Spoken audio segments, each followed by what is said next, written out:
Monsieur le Président, mes chers collègues, Monsieur Leroy, pour financer notre trajectoire d'investissement dans les transports qui sera en forte hausse sur ce quinquennat avec une priorité marquée pour le ferroviaire et les transports collectifs, nous avons besoin de ressources supplémentaires.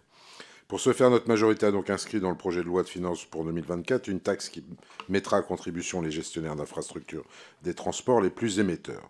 Ce sont 600 millions d'euros en plus pour le financement de la FIT. Notre groupe se félicite de cette taxe qui permettra ainsi de financer la hausse des investissements prévus pour les transports ferroviaires et collectifs.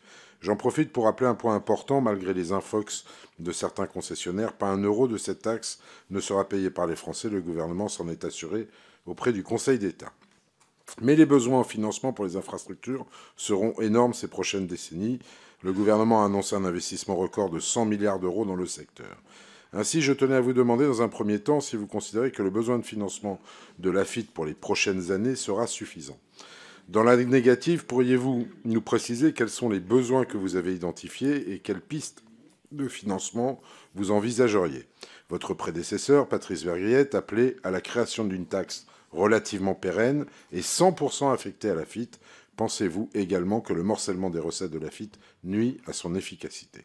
En complément de cette première question, la collectivité européenne, et là, spécial clin d'œil à mon ami Vincent, la collectivité européenne d'Alsace va mettre en place dès 2025 une taxe novatrice, une taxe poids lourd. La France est l'un des seuls pays européens à ne pas disposer à l'échelle nationale d'une taxe de ce type. Nous avons tous en tête l'épisode de l'écotaxe qui, au lieu de rapporter, a coûté plus de 11 milliards d'euros à la collectivité.